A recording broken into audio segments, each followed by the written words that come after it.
김연숙 씨가 쓴 흔들리는 신앙 붙들어 주옵소서 이런 책이 있어요. 그 책에 보면 미국에 거주하면서 신앙생활을 22년 동안 신앙생활하면서 108번 교회를 옮긴 사람에 대한 이야기가 나옵니다. 참 대단하다 싶어요. 그러니까 1년에 5번 교회를 옮겼다는 얘기인데 두 달마다 평균 2달마다 교회를 옮겼다는 얘기입니다. 108번 교회를 옮긴 이유가 뭐냐면 이상적인 교회, 최고로 좋은 교회를 찾아다닌 겁니다. 그런데 특이한 게 뭐냐면 이분이 교회를 옮기면 새로 옮겼잖아요. 그러면 제일 먼저 이 교회의 단점이 무엇인가 이걸 찾기 시작하는 겁니다.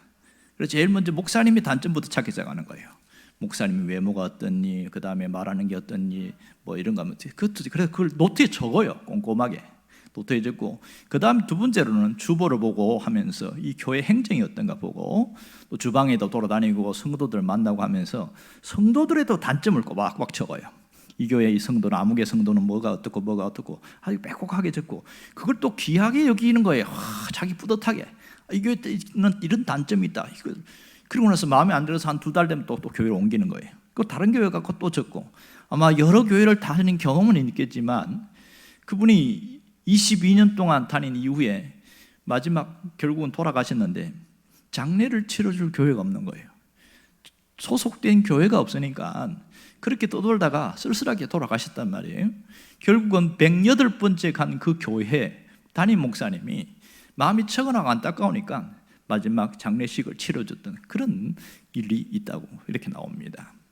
여러분, 그런 말이 있지요.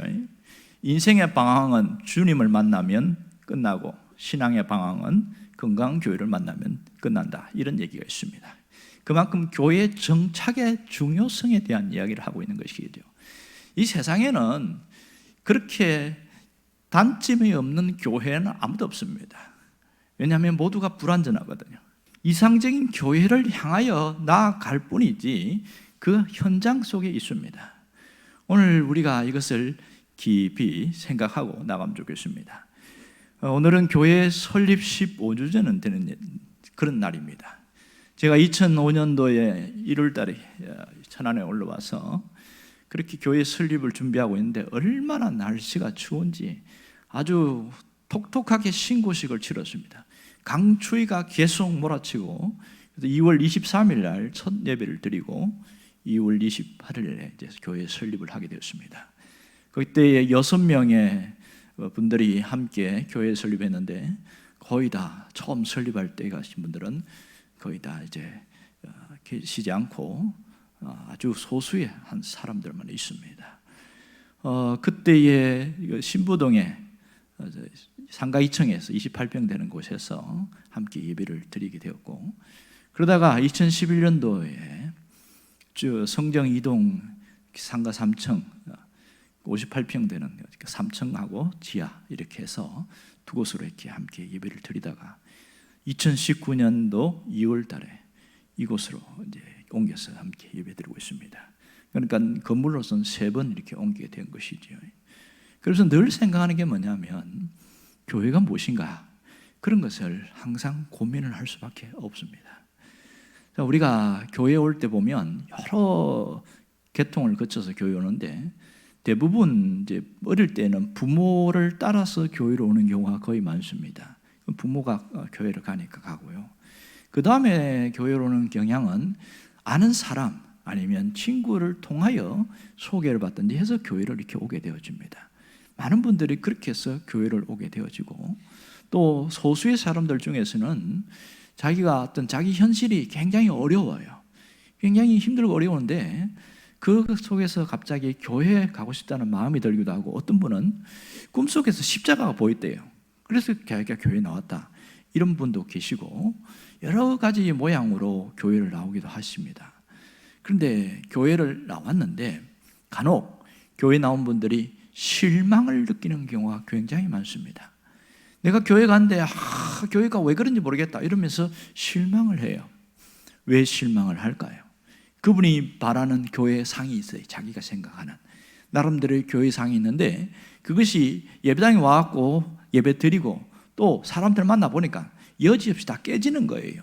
기대가 큰 만큼 실망이 큰 겁니다. 자기의 바람과 자기의 나름대로의 교회상을 생각하고 있습니다. 대부분 흔히 모르는 사람들은 교회가 천국이라고 생각하고 교회에 모인 사람들을 천사들로 생각하고 있습니다. 이게 가장 큰 문제점이에요. 교회에 모인 사람들이 어떤 경우에는 물론 천사 같은 마음을 갖고 있는 사람도 있지만 또 그렇지 않은 사람들도 있다는 거예요. 왜냐하면 교회는 죄인들이 모이는 곳이기 때문에 이곳은 늘 죄의 모습들이 나타나게 되어 있습니다. 그런데 그걸 보고서 실망하고 교회가 왜 이러냐 이러면서 교회를 떠나는 분들이 한둘이 아닙니다. 그때 참 마음이 안타깝고 답답할 때가 참 많습니다. 처음부터 교회가 무엇인지를 모르고 온 사람들은 이 교회에 대해서 분명하게 알 필요가 있다는 사실이죠. 그러면 굳이 실망할 필요도 없거든요. 그런데 많은 분들이 특별하게 정교적인 교육을 받지 못하거나 아니면 말씀을 통해서 교회가 무엇인지를 깨닫지 못하는 경우에는 이렇게 크게 실망하고 주저앉게 되는 경우가 굉장히 많다는 겁니다. 자, 그러면 실망하는 요인들을 보니까 분류를 해놓은 걸 누군가 봤는데 왜 실망하느냐? 뭔가 교회에 오면 기적이 일어날 것이다 이런 생각을 온 사람들 중에서 실망하는 사람들이 많이 있더래요.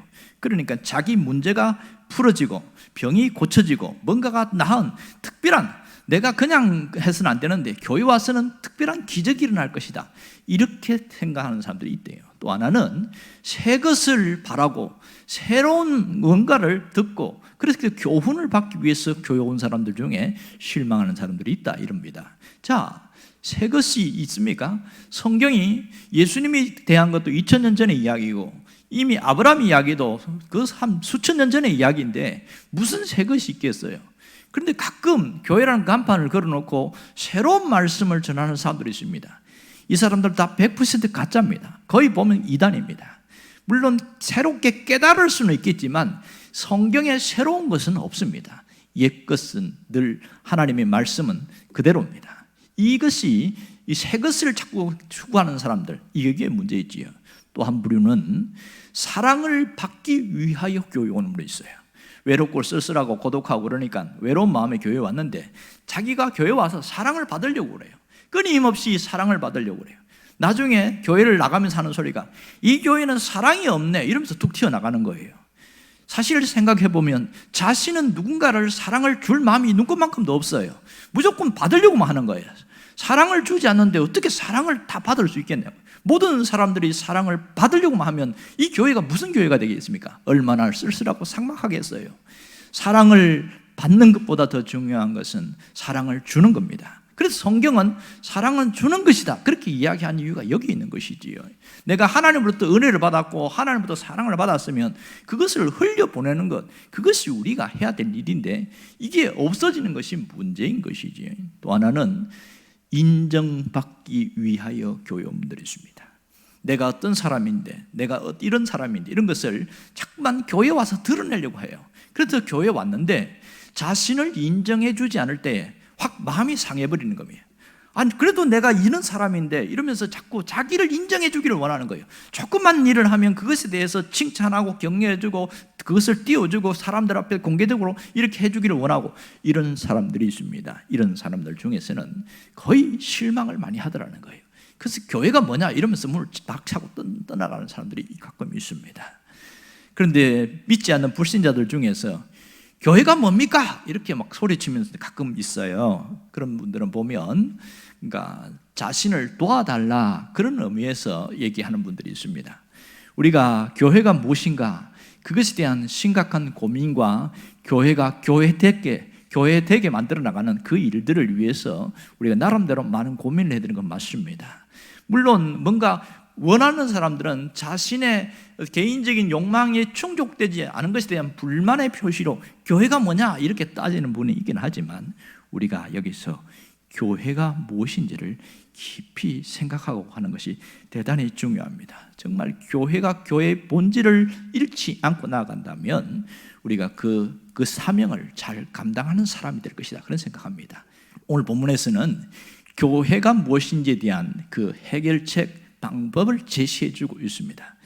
에베소서는 1장부터 6장까지 되어 있는데요, 바울이 쓴 서신서 중에 한 부분입니다. 그것도 옥중 서신, 감옥에서 쓴 서신인데, 그래서 오늘 에베소서를 보고 있는데, 에베소서는 이 1장이 핵심입니다. 그것도 3절에서 14절까지의 말씀이 에베소서의 가장 핵심되는 말씀이 전해져 있습니다.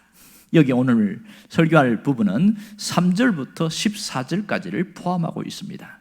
오늘 3절에 보면 이렇게 나옵니다. 찬송하리로다 곧 하나님 우리 주 예수 그리스도의 아버지께서 그리스도 안에서 하늘에 속한 모든 신령한 복을 우리에게 주시되, 이렇게 이야기했거든요.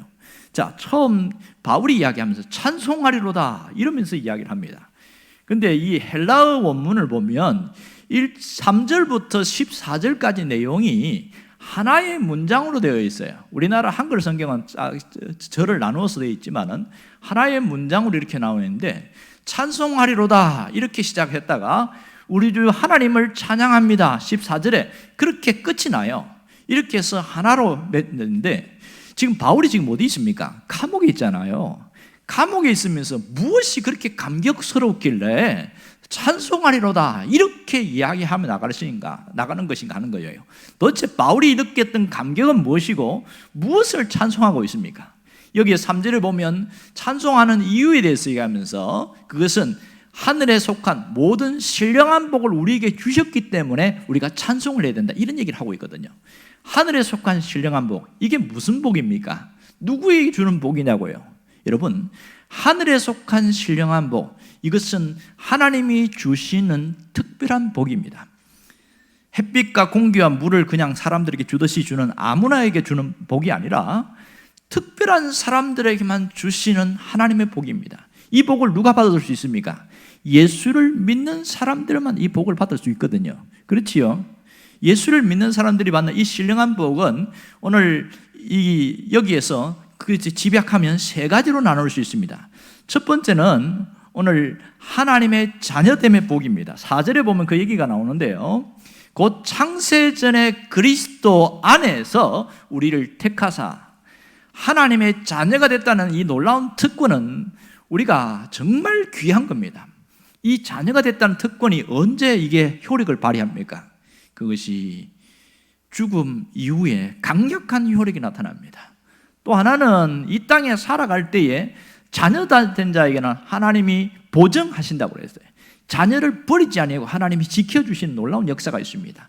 그런데 그것은 우리가 살아있을 때는 좀 약간 미미하게 느껴져요. 오히려 이런 자녀의 복으로 살아가는 것보다는 돈을 많이 가지고 살아가는 사람이 더 강력한 힘이 있어 보이니까 별로 그게 안 나타납니다. 그러나 죽음이라는 강을 딱 건너가면 이게 얼마나 강력한 힘이 생기는지 모릅니다. 여러분, 여권이 있는 것과 없는 것, 특별히 미국 시민권이 있는자 없는자, 그런 차이 많이 있죠. 똑같은 여권을 들고 갔는데 공항에 갔을 때에 미국 시민권이 있는 자들은 그냥 패스, 그냥 지나갑니다. 그런데 그 시민권이 없는 자들은 이 부분에 대해서 계속 체크를 하고 점검을 합니다. 그만큼 천국 시민권이 있는 것은 대단히 중요한 것이지요. 그 다음 두 번째는 7절에서 이렇게 이야기합니다. 죄사함의 복에 대해서 이야기합니다. 우리는 그의 피로 말미암아 속량 곧 죄사함을 받았느니라. 예수 그리스도의 십자가를 통하여 구속을 받았, 또 곧 죄사함의 복이 있다는 겁니다.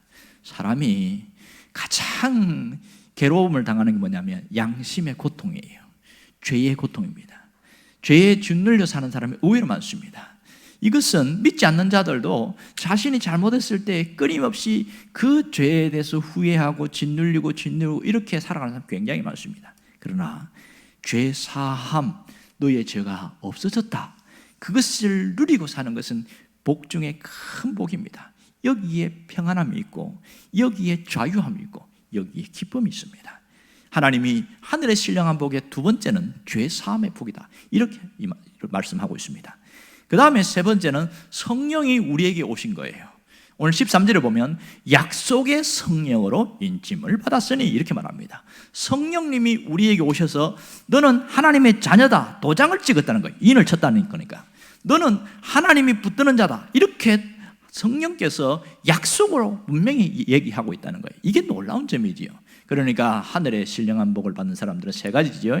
하나님의 자녀로 특별하게 선택을 했고, 죄 사함의 복이 있고, 성령으로 인침을 받은 자다. 그래서 이런 복을 받은 자를 뭐라고 얘기하냐면 교회다, 이렇게 이야기합니다. 자, 그러면 여기서 알 수 있는 놀라운 진리가 뭐냐면 교회가 무엇인지를 정확하게 이야기하고 있습니다. 교회가 뭐냐? 교회는 건물이 아니라 사람이다, 이렇게 말합니다. 교회는 건물이 아니라 바로 여러분들이라는 겁니다. 우리 자신이 교회라고 이야기를 하고 있습니다. 우리가 교회입니다. 우리가 걸어 다니는 교회라는 사실, 이것을 정확하게 아는 것이 필요합니다. 한번 따라해 봅시다. 우리가 교회입니다. 이것에 대해서 내가 확정이 돼야 돼요. 많은 사람들이 아무리 얘기를 해줘도 건물이 교회라고 생각을 하고 있습니다. 여러분, 건물은 예배를 드릴 때만 귀중하고 거룩하게 될 뿐이지, 예배가 없는 건물에서는 그거는 아무런 의미가 없어요. 그래서 건물은 사고 팔고도 하고 부수기도 하고 다시 짓기도 하고 합니다. 그러나 하나님이 세운 교회는 무너지지 않습니다. 여러분, 교회의 머리가 누구라고 했어요? 주님이 교회의 머리라고 그러잖아요. 그러면 이 건물의 머리가 주님이신, 그건 아니잖아요. 생명 공동체, 예수 생명으로 하나 된 공동체, 그 사람들 그 위에 교회가 있다, 그런 얘기를 하고 있습니다. 그래서 오늘 우리가 이 교회가 뭐냐? 우리가 교회다, 그것을 알아야 됩니다. 우리가 건물 안에 들어와 있다고 해서 교회가 아닙니다. 건물 안에 들어와 있지만 여기에 누가 계셔요? 여기에 살아계신 주님이 계시고, 그 주님의 예수 생명으로 함께 모인 자들이 있고, 이것이 교회라는 사실을 우리가 놓치지 않기를 원합니다. 그래서 오늘 교회가 무엇인지를 분명히 깨달으면 내가 어떻게 살아야 하는가를 압니다. 교회에 모여서 뭘 하냐고, 새로운 생명을, 새로운 힘을 공급받게 되어지는 것, 이것이 놀라운 겁니다. 오늘 그래서 교회가 무엇 하는 곳인지, 교회가 무엇인지를 잘 알려주는 게 13절입니다. 함께 읽어봅시다. 그 안에서 너희도 진리의 말씀 곧 너희의 구원의 복음을 듣고 그 안에서 또한 믿어 약속의 성령으로 인치심을 받았으니, 그랬습니다. 자, 교회가 뭐냐? 여기에는 말씀의 역사가 있는 곳이 교회입니다. 말씀의 역사, 그 말씀의 역사를 통해서 그리스도를 만나게 되는 겁니다. 교회에서 그리스도를 만나지 못한다는 것은 정말 불행한 일입니다. 오늘 이 말씀을 통해서 그것이 내 사건이 되어지는 것, 이 그리스도를 만나는 그것이 교회의 하나의 첫 번째고, 두 번째는 성령의 역사가 있는 곳이 교회라는 겁니다. 성령의 인치심, 성령의 역사가 나타날 때 그걸 통해서 그리스도를 만나는 놀라운 축복이 있는 것, 이것이 교회라는 사실인 것이죠. 결국은 교회라는 것은 그리스도와의 만남이 있고, 만남을 통해서 확정이 되어지고, 이렇게 말씀과 성령으로 새롭게 된 신분, 변화된 모습, 이것이 교회라는 것을 알아야 됩니다. 믿는 사람들이 그냥 모여있다고 교회가 아닌 거예요. 그 속에 그리스도가 계셔야 진정한 교회라고 할 수 있습니다. 그리스도의 영과 말씀의 역사가 있을 때에 교회로서 역할을 제대로 하게 되어지는 겁니다. 오늘 하나님 우리에게 분명하게 깨닫기를 원하는 게 있습니다. 그것이 뭔지 압니까? 교회가 뭐냐? 다시 한번 깨닫고 가기를 원하는 겁니다. 우리가 교회입니다. 우리가 걸어 다니는 교회라는 거예요. 이걸 분명히 깨닫기를 원하는 겁니다. 아직도 옛날 생각에 고착되어 있는 사람들은 건물이 교회로만 생각을 하고 있습니다. 그러면 건물이 안 중요하냐? 건물은 중요하지요. 그러나 가장 오늘 본질은 교회가 무엇인가를 이야기를 하고 있어요. 오늘 이 교회가 뭐냐? 바로 우리가 교회다, 이것을 확정적으로 갖고 있는 사람은요, 살아가는 게 틀려요. 단순한 그리스도인으로 살아가는 것이 아니라 내가 교회로서 살아가는 그 모습이 있어야 된다는 것이죠. 이렇게 확 달라지게 되어집니다. 이 어윈 목사님이 계십니다. 이 목사님 보면 어윈 맥마누스 목사님이 계시는데, 이분이 미국 로스앤젤레스의 모자이크 교회 담임 목사님이셔요.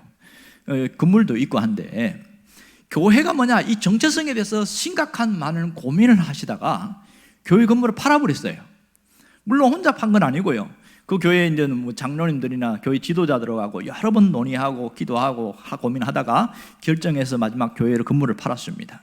그러고 나서 어디서 예배드렸냐면 그 LA에는 큰 나이트클럽을 빌려갖고 주일 저녁 예배를, 오후 예배를 드리는 거예요.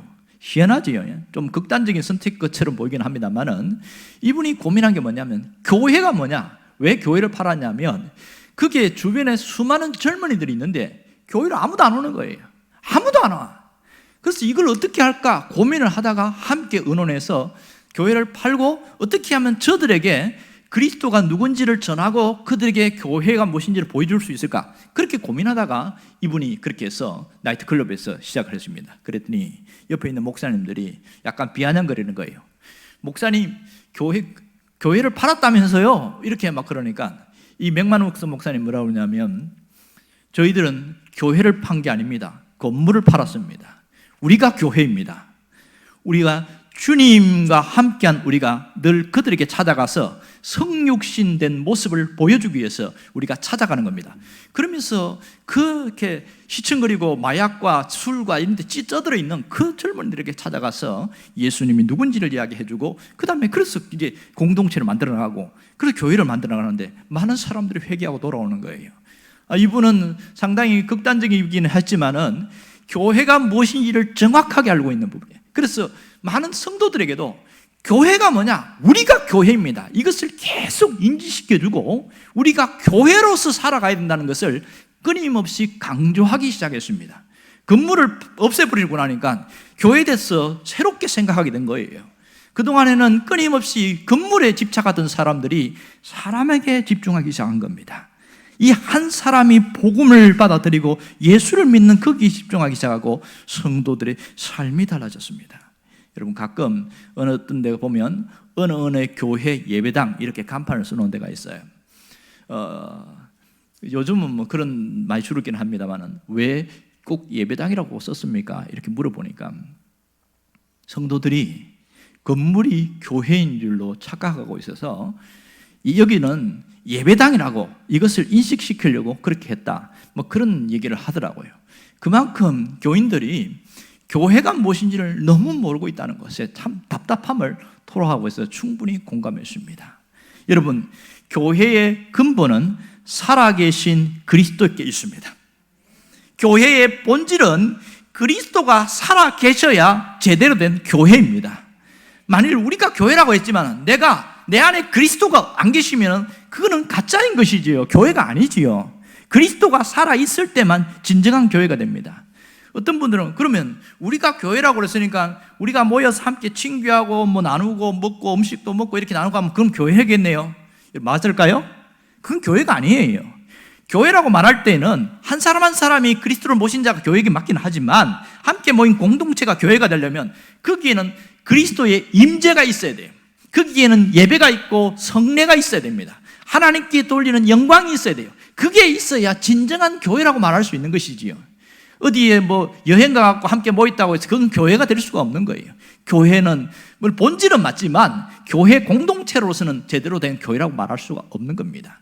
교회에는 그리스도가 살아있어야 됩니다. 우리가 지금 교회로 모이잖아요. 건물 속으로 들어와서 함께 모여서 예배드리잖아요.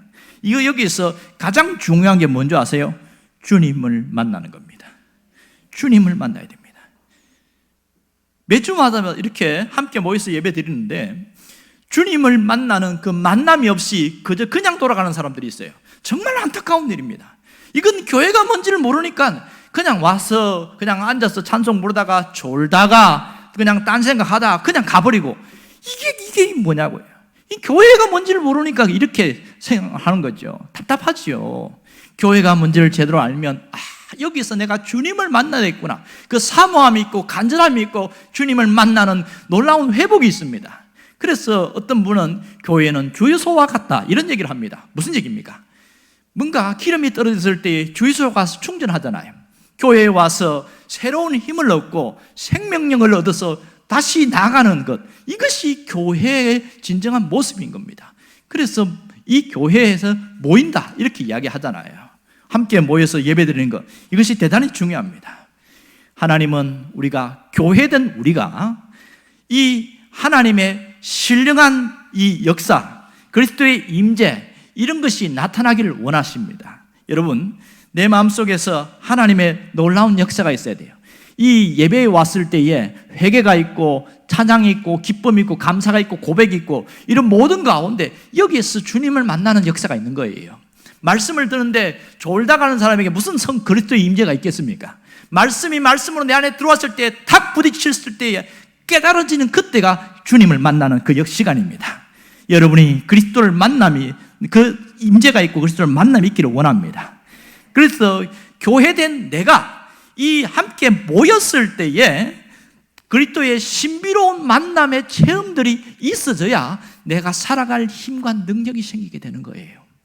어떤 교회 15년 다닌 여집사님이 계신데요, 이분이 교회만 오면 그렇게 졸리더래요. 희한하게 왜 이렇게 졸리는지 두 가지 때문에 힘들다는 거예요. 하나는 교회 와서 딱 찬송 부르고 나서 장로님이 기도하는 그때부터 졸기 시작하고, 언제 눈 뜨냐면 축도하면 눈 뜨이던데, 야 이게 안 고쳐진다는 거야 이게. 그래서 늘 교회 오면서 힘들고 교회 안 나갈 수도 없고, 그래서 이게 첫 번째 고민이고, 두 번째 가끔 이제 정신이 들어가지고 설교를 듣기는 하는데 들을 때에 딱 저건 우리 남편이 들어야 되는데 딱 그 생각이 먼저 들더래요. 또 어떨 때는 지금 우리 아들이 저 말씀을 들었어야 되는데 그 생각이 번쩍 든다는 거예요. 그래서 정신 차리고 들을 때는 꼭 그런 생각이 든다는 거예요. 그러다가 이분이 그리스도를 만났어요. 중생을 체험하고 거듭나기 시작했어요. 완전히 주님과의 만남 속에서 확 바뀌어버렸단 말이에요. 영적인 체험이 있어요. 그때 달라지기 시작하는데 뭐가 달라진지 아세요? 안 졸리더래요. 신기하네. 안 졸리더래요. 또 하나는 말씀을 들으면 처음보다 내게 하는 말씀을 들리더래요. 어떻게 내 마음을 아시고 목사님이 내 이야기를 할까? 어떻게 우리 남편하고 어제 싸운 이야기를 어떻게 알고 이야기를 할까? 모든 게 자기한테 하는 얘기로 들리는 거예요. 그러니 마음에 찔리니까 뭐 하냐면 하나님 잘못했습니다. 회개하는 거예요. 회개하기 시작하는 거예요. 그리고 자기가 못 살아간 것에 대해서 하나님 나 이렇게 못 사는데 용서해 주세요. 그렇게 이렇게 살아보겠습니다. 이런 결단이 반복되기 시작하는 거예요. 그 감격을 잊을 수가 없어서 목사님을 찾아와가지고, 목사님 제가요 희한한 경험이 생겼어요. 그러면서 그렇게 이런 거듭나기 이전의 삶의 모습과 이후에 자기 변화된 모습을 막 이야기를 해주니까 목사님이 타독거려 주면서 교회 나온 지는 15년 됐지만 이제부터 제대로 신앙생활 하는 겁니다. 이러면서 이제 이야기를 해주고 격려해주고 기도해주고 그렇게 보냈다는 거예요. 자, 여러분, 교회가 뭔지를 알아야 바른 신앙생활을 할 수 있습니다. 교회 와서 앉아서 자다가 졸며 갈새 이런 비참해지잖아요. 여기서 주님과의 만남이 있어야 됩니다. 그리스도의 임재, 신령한 신비로운 영적인 체험들이 여기 있어져야 새 힘을 얻고 나갈 수 있는 겁니다. 오늘 우리가 정말 필요한 것은 교회가 뭔지를 다시 한번 깨닫고 그 정체성을 놓치지 않는 거예요. 우리가 교회입니다. 우리가 걸어다니는 교회입니다. 내가 교회라는 그 사실을 확증하고 나갈 때는 살아가는 삶의 방식이 확 달라지는 겁니다. 이전에는 건물이 교회인 줄로 착각했다가 내가 교회니까, 내가 교회로서 내 교회의 머리는 누굽니까? 주님이시잖아요. 그러니까 늘 주님이 나의 머리가 되신다. 다시 말해서 주님이 나의 주인이 되신다. 그 고백이 늘 있는 거예요. 이게 늘 살아있는 거라고요. 그리고 내가 교회니까 앞에 나가 사람들 만날 때에, 교회가 왜 그러냐? 욕먹으면 안 되잖아요. 그래서 사람이 말을 조심하게 되어지고 행동도 조심하게 되는 거예요. 이게 교회가 뭐냐는 것을 분명히 인식하는 사람이 살아가는 삶의 모습이 확 달라지는 거예요. 여러분 그거 아시죠? 함께 모였을 때에 우리가 그리스도를 만나고 함께 모였을 때에 하나님을 온전히 섬기기 위해서 이렇게 모인단 말이에요. 그러면 모였다가 은혜를 받고 돌아가요. 그러면 흩어질 때는 세상을 섬기기 위해서 파송된 교회로서 우리가 살아가는 겁니다. 그래서 유명한 이야기 하는 거 아시죠? 모였을 때에 모이는 교회, 나가면 흩어지는 교회. 교회는 두 가지 속성이 있습니다. 모이는 교회와 흩어지는 교회, 이렇게 이야기합니다. 그러면 교회로서 우리가 살아가야 되잖아요. 내가 교회로서 살아가야 된다. 이것을 어떻게 교회로서 살아가게 될 것이냐, 어떻게 살아가는 것이 되시냐, 이걸 우리가 고민해야 할 수밖에 없는 거죠. 자, 교회가 교회됨으로써 그 살아가는 것이 뭡니까? 세상의 편안함과 그런 안주하는 삶이 아니라 하나님의 뜻을 찾고 하나님이 원하는 뜻을 내가 이루어 나가겠다, 그런 마음의 결심을 갖고 살아가는 겁니다. 그래서 내가 가는 곳이 그리스도의 나라, 하나님의 나라가 확장되는 것이고, 이것이 교회로서 내가 나아가게 될 때에 사람들과 만남 속에서 뭐가 있어요? 새로운 변화들이 일어나겠는데, 가장 먼저 내 안에서 먼저 변화가 일어나잖아요. 내가 교회라는 인식을 갖고 살아가니까 사람이 확 달라지게 되어 있습니다. 내가 가는 그 밟고 있는 그곳이 하나님의 나라가 확장되는 곳이라고 생각하고 하나님의 그리스도의 사랑이 전파되는 곳이라고 생각합니다. 누군가를 도와줄 때 단순히 그냥 동정으로 도와주는 것이 아니에요. 몰라요. 교회됨으로써 내가 교회로서 섬기는 거예요. 교회로서 헌신하는 거예요. 이렇게 가치관이 확 달라지더라는 겁니다. 그러다 보니까 결국은 어떻게 됩니까? 그리스도인으로서 선한 영향력을 발휘하게 되어지고 결국은 하나님께 영광이 되어집니다. 오늘 14절에 보면 그 얘기하는 거 기억나시죠? 마지막 14절에 보면 이렇게 얘기합니다. 한번 읽어봅시다. 이는 우리의 기업이 보증이 되사 그의 얻으신 것을 속량하시고 그의 영광을 찬송하게 하리십니다. 기업의 보증이 된다는 것은 여기서 뭐냐면 하나님의 소유가 되었다, 우리가 하나님의 소유가 되었다는 것을 딱 인정한다는 얘기입니다. 교회로서 말입니다. 그럴 때에 그의 영광을 찬송합니다. 하나님께 영광 돌리고 하나님께 찬양하는 삶으로 확 바뀌어지는 겁니다. 자, 그러면 비록 내가 실수하고 잘못할 때도 있지요. 이거는 불완전하니까 그럴 때에 즉시 등을 돌려서 주님 앞에 회개 기도를 하는 것이 가장 잘하는 방법이에요. 그리고 내가 그리스도의 교회로서 내가 살아가야지, 그런 마음을 가지고 할 때는 못 만나는 사람마다 선한 영향력을 끼치게 되어지고 나를 통하여 보이지 않는 하나님을 보게 만든다는 겁니다. 이것이 교회로서의 해야 할 역할이고, 우리가 교회로서 살아가는 것, 하나님이 가장 기뻐하는 일입니다. 여러분이 이제는 교회가 되고 교회로서의 삶을 살아서 하나님께 영광을 돌릴 수 있기를 주의 이름으로 축원합니다. 기도하겠습니다.